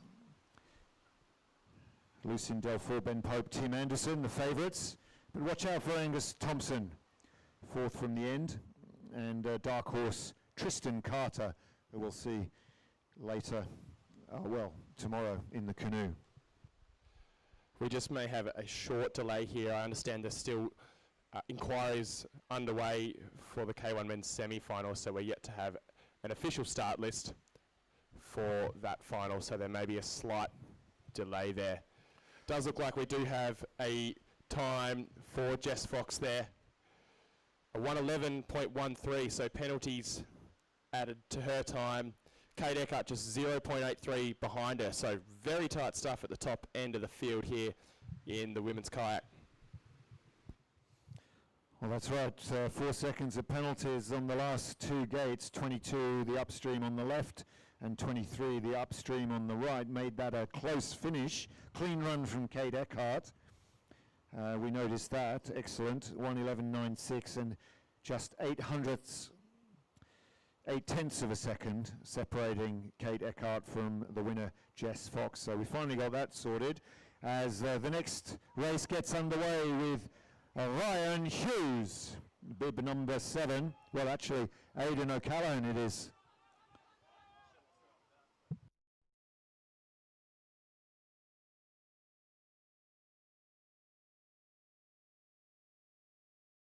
Okay.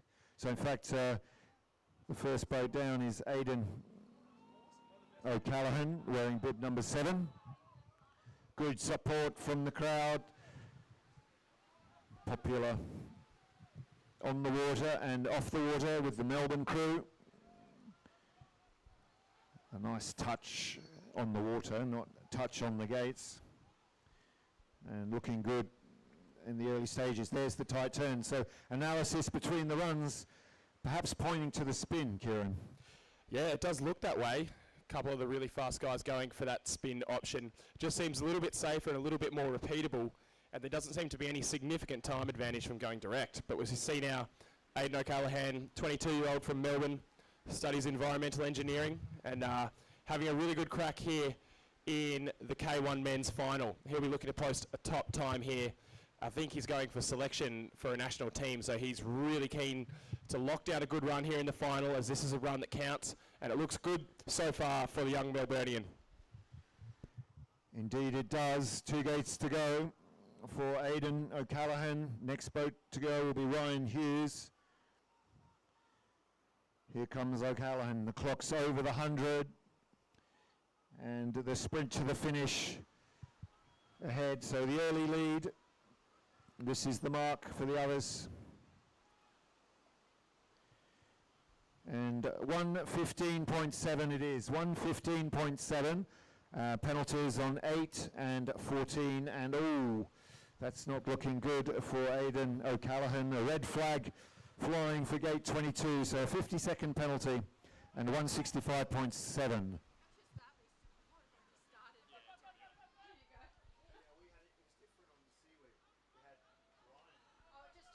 So Ryan Hughes now starting off his run in the K1 men's final. Another one of the under-23 paddlers from Melbourne. He'll be looking to post a speedy time in this final. I think it's his first year in that under-18, in the under-23 rather, age category.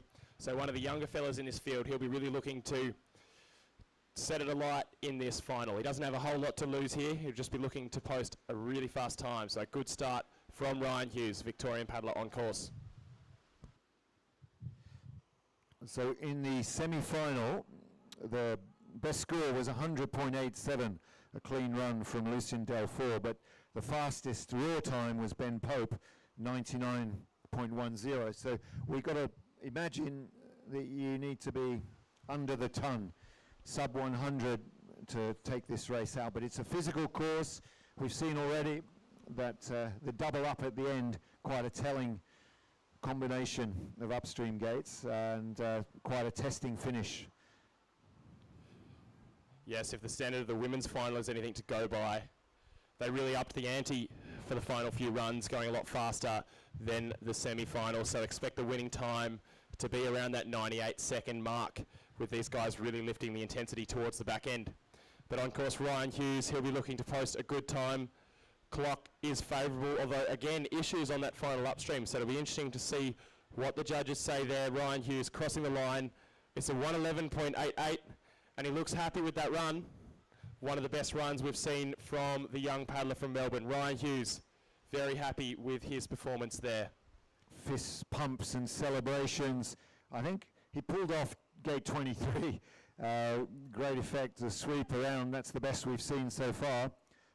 Penalty on 22 preceding that, but a good run from Ryan Hughes, and now charging down the top of the course through the flat section, bib number 16, the first of the young guns. It's Mark Crosby. Flying start from the young paddler from Melbourne, Mark Crosby, in that under 18 category.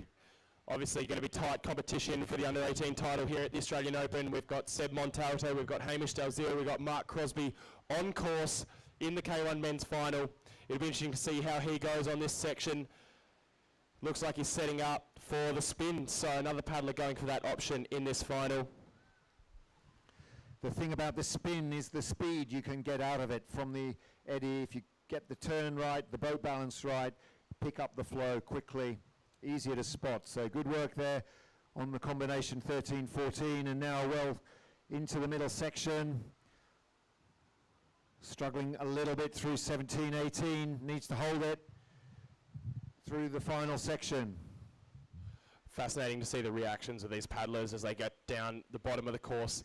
Slalom paddlers have a notorious reputation for being very self-critical, and the perfect slalom run is elusive at best. So to see paddlers like Ryan Hughes being so happy with their run is fantastic to see, because I think it's rarer than most people expect to have a really good slalom run, especially on a course as difficult as this. But Mark Crosby on fire, and he'll really look to light it up towards the back part of this course.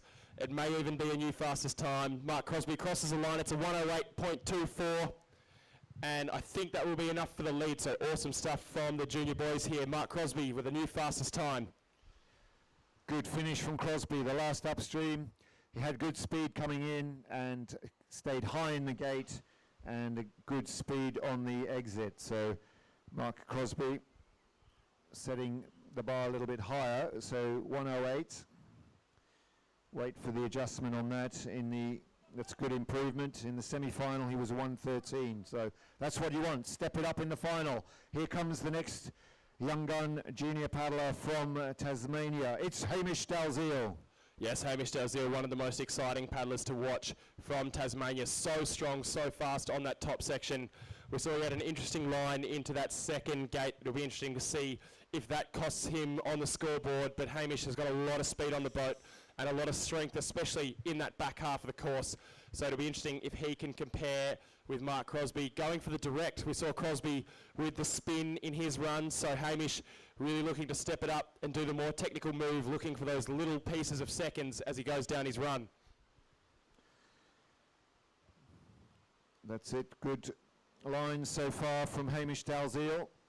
This is where Crosby had some difficulties. No trouble there for Dalziel, 17-18, and in fact on gate 19 the judges flew the red flag for Crosby, so a 50-second penalty added to his score. So still in second, Hughes leads, Crosby in second, but a huge gap at the top for Dalziel to penetrate and fill, and here he comes into the final up, trying to keep the boat moving in high. It was awesome to see Hamish on that back section really showing his strength. He's a proficient surf ski paddler, really good speed. He crosses the line. It is a 1:10.44. That will be the new fastest time, provided he's all good with penalties. So Hamish Dalziel really stepping up the standard here in the K1 men's final at the Australian Open.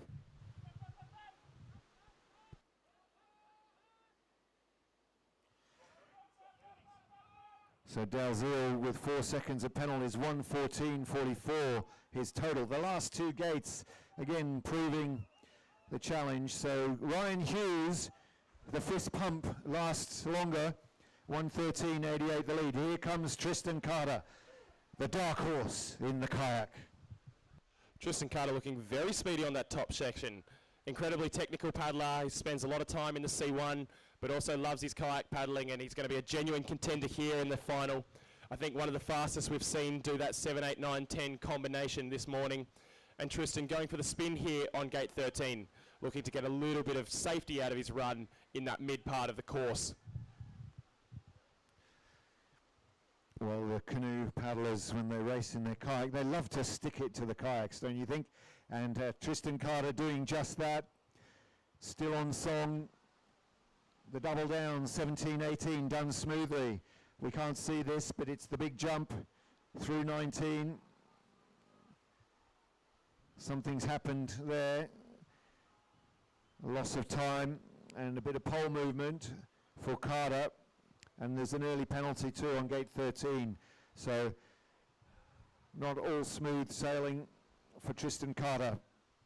Yeah, Tristan Carter, definitely one of the most versatile paddlers on the water here today.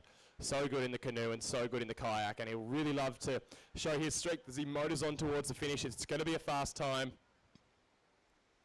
He cuts the beam. It's a 109.15. I think provisionally that should be fast enough for the top spot, but we're interesting to see what the penalties do. No, that is the fastest time. 4 seconds clear of that fantastic run from Ryan Hughes. So well done, Tristan Carter, sitting at the top of the table so far in this Australian Open K1 men's final. Now, all eyes on Seb Montalto in the black boat. Fast, light on the water, good touch, good feel, and enormous power for a junior paddler. So safely through the top section, flies around the pole on 7, onto the back of the boat, throwing the boat around nicely through those staggers. So dynamic start from Seb Montalto. Yeah, Seb Montalto really proving that the future of Australian kayaking is in safe hands, putting his bow above the gate on gate 12. A risky move, but potentially saving himself fractions of seconds there, which is awesome to see these paddlers taking the risks in order to put themselves close to the top spot for the final. The standard in the junior men's currently set by Hamish Delzila, 1:14, the time to bet for the junior trophy here, but I think Seb Montalto has his eyes on the grand prize here. This should be fast enough for the medals if he can hold this pace the whole way down. Seb Montalto on a flyer so far in this Australian Open K1 men's final. It's good to see. He was a 108 in the semi-final. 109 is the score that leads. That's from Tristan Carter. Montalto on the money with 3 gates to go. Needs to pull off the move here into 22. Drops a little low. 1, 2, 3 seconds perhaps. So the clock ticking now on Montalto. The final up. Can he get in high? Safely in and out. He gets away well. Through to the finish. Seb Montalto, the new leader. Just the line to cross. 104, 105.02 for Seb Montalto of the Melbourne Canoe Club. Held it together well. Nearly came unstuck, but good finish.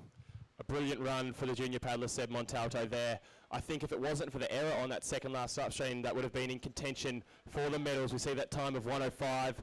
I think the fastest run in the semis was in the 100-second mark, so very much in touch in that junior category and pushing the senior boys to really perform well here today, Seb Montalto. As we see now, Angus Thompson starting off his run.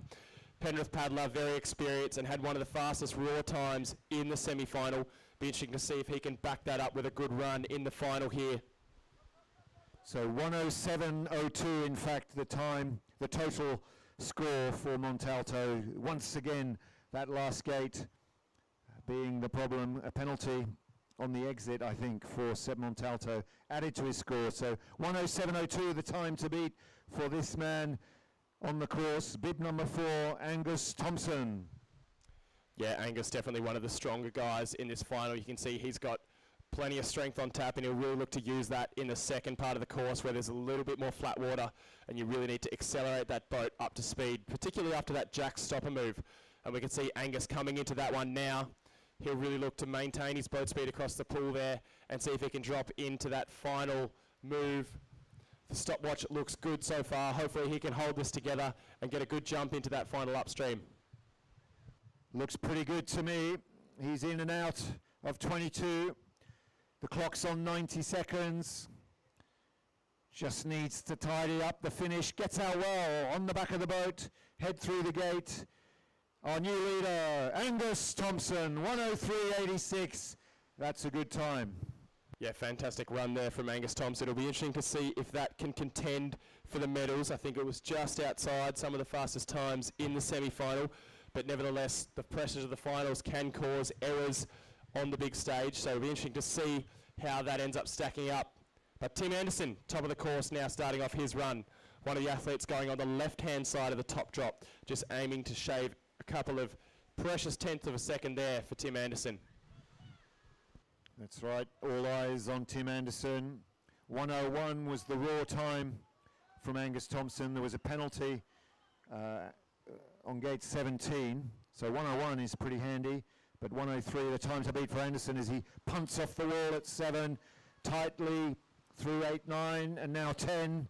So straight down the river for Tim Anderson. Good speed on the top section. Yes, I think that was one of the faster top sections so far. Tim Anderson a cut above in the final at this stage. Hopefully he can maintain those skills all the way through. Goes for the direct move. I think the last person we saw do that was Hamish Dalziel. So Tim Anderson really throwing down here in the final. Clearly thinks that that move is slightly faster and it is worth the risk to do it. And nice and tight out of gate 16 as well. So Tim Anderson flying through the midsection of this course. That was a good upstream. Gate 16 spun the boat around very nicely. A time advantage there for Anderson. Charging now across the pool. He's up on the time set by Thompson. No doubt about that. Into the final section. Held, he's in very high on 22. So watch the stopwatch as he comes towards the finish. That 98-second mark is probably what we're going to need for the medals here. In and out of the final upstream tightly. I think it might be enough to get him on the podium. Tim Anderson crossing the line, and it's a 97.43. Fantastic run from Tim Anderson there. That should be enough to get him into medal contention. Well, Anderson needed that. He needed a big run. He's been a little bit off coming through the stages of this competition, and a pretty faultless run there from Tim Anderson. Very fast through the top section, a great upstream on 16, kept the speed across the pool, and a good strong finish. That's the fastest run down the course so far. Be interesting to see if Ben Pope, the former West Australian paddler, can do anything to stop Tim Anderson now. Tim setting the standard very high there, but Ben was faster in the semi-final, and if he steps it up by the same amount that Tim did, he will come out on top. But issues on gate 7 for Ben Pope, so he'll really have to light the afterburners now to make up for that penalty. But if anyone can, it's Ben Pope. He's got the strength, he's got the experience. As we see him come down now through gate 12, he'll really have to refocus his mindset after hitting gate 7, which is very costly in a final. That means he's got to do a 95 raw to make up for a penalty and a bit of time. So Anderson looking good at the moment. That's tight for Pope through 14, but looks like he's pulled it off. Here's the upstream at 16, very high, very tight, but fast. 17, 18, no problem there. Keep the charge.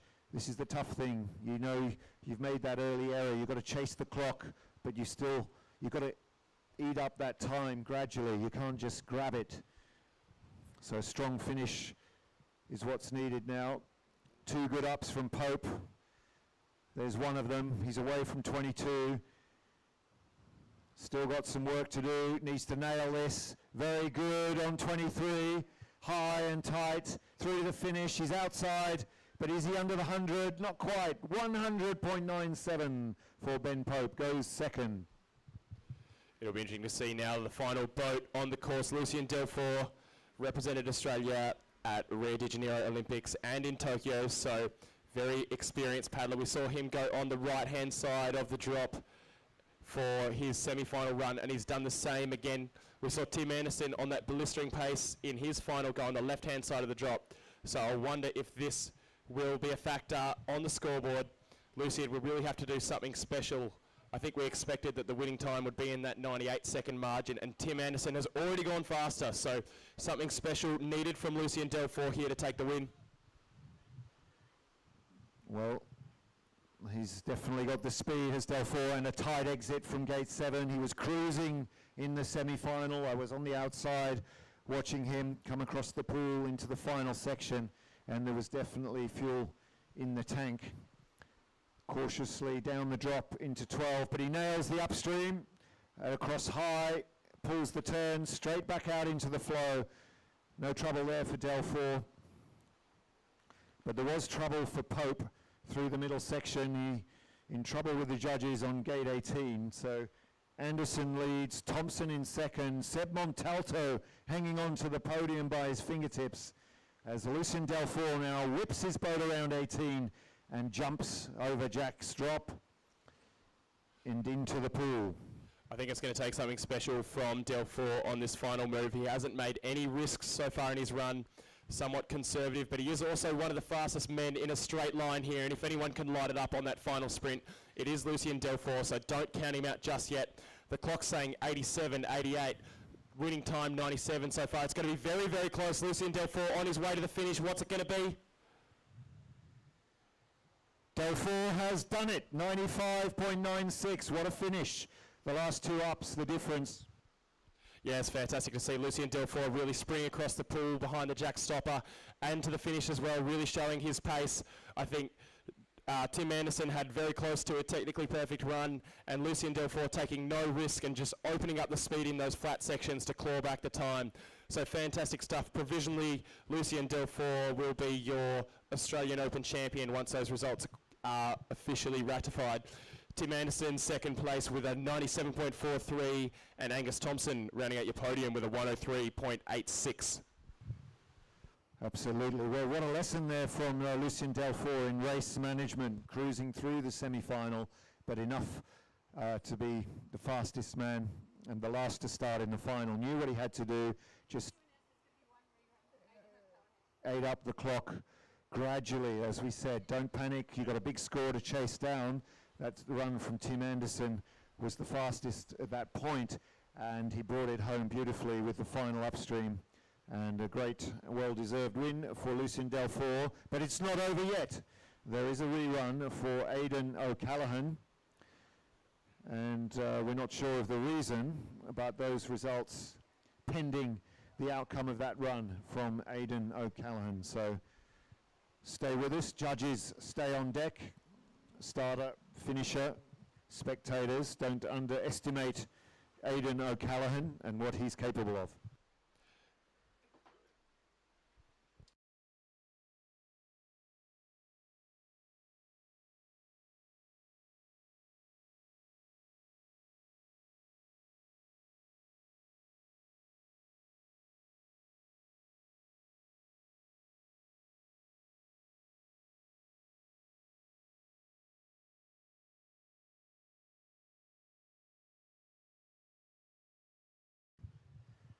And after this final run, we're waiting on Aidan O'Callaghan. We will be moving to the cafe for the presentations for the junior under 23 and open place getters in the women's K1 and the men's K1. So please gather around in front of the cafe for the presentations to follow shortly at around 12:10.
So just waiting on the rerun for this final to be complete. Aidan O'Callaghan making his way to the start pool for a rerun. All right, let's get ready, people, on the inside of the course to cheer on Aidan O'Callaghan. Every member cheering on the last man down. Give him a helping hand. Aidan O'Callaghan, 22-year-old from Melbourne. Couple of technical issues with his first run means he has managed to get himself a rerun. Not everything always goes to plan in a slalom race, so unfortunately for Aidan that means he has to go again, but he will relish the opportunity to have another crack at this course. Notoriously difficult though it is.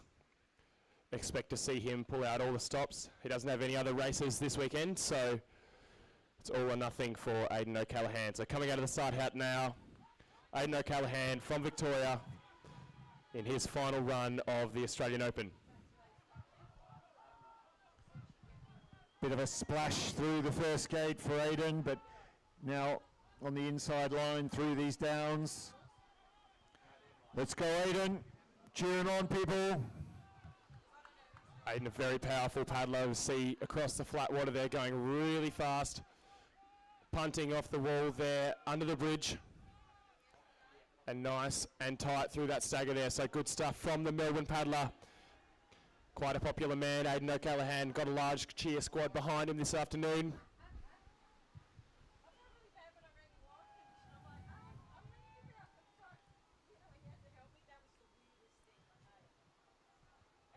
Tidy spin.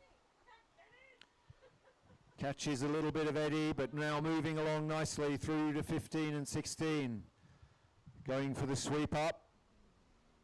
There it is. Gets away. So critical move now, 17, 18. Keep the flow on, stay on the inside. Catch the eddy. Fights a little bit. Now the big jump. Yeah, Aidan O'Callaghan really looking to light it up in this back part of the course. Very experienced paddler. And a smart man too, studies environmental engineering at RMIT, coaches kayaking as well. So he's a man of many talents. Coming now into that final drop, he'll want a good bounce across the stopper at first step. And he'll be really looking to really light it up in this final upstream, putting his boat in nicely above the gate and trying not to get tangled on that inside pole that's claimed so many victims already today. And onwards toward the finish, Aidan O'Callaghan rounding out this Australian Open men's kayak final. And I'm not sure what's going on with the scoreboard, but we wait for his time to see what happens and the outcome of this final. And we've got a 110.93, which will slot him into 6th position. So Aidan O'Callaghan improving on his time that was impacted on the first run. So good to see Aidan O'Callaghan laying down a good run in his final for the Australian Open men's kayak. So. But, sorry to cut you there, Kieran, the first few gates still to render their scores, so there might be an adjustment to that, might be an early touch, but 110.93 was the raw time, and we'll wait for any penalty adjustment to that and see where that leaves Aidan on the score sheet. But no doubt about the winner, Lucien Delfour with the 95.96, what a great run. What a great finish from Delfour, and he remains pretty much the undisputed leader on this venue. Timothy Anderson in second, 97.43. Great to see Tim put down such a fast run and to round out his racing here this weekend with a second place. And Angus Thompson on the podium so far, 103.86. Well, so far, yes. He'll remain there. Good racing from Seb Montalto in 4th, the junior, 107.02. Tristan Carter, 109.15. And in fact, regardless of, well, if it's a single penalty, it'll put Aidan O'Callaghan into 6th. Then it's Ryan Hughes, Hamish Dalziel. Well, O'Callaghan goes 6th with a 110.93. That's all clear. Hughes in 7th. Hamish Dalziel in 8th, the second of the juniors, Ben Pope in 9th, and Mark Crosby rounding out the final in 10th position. Well, great racing. Thank you so much to everyone for cheering on the judging, the timing, and the overall support on what is a damp weekend here at the Penrith Whitewater Stadium. We'll see you soon over in front of the cafe for the presentations. Please join us there. Thank you, Kieran Black. And we'll be back later.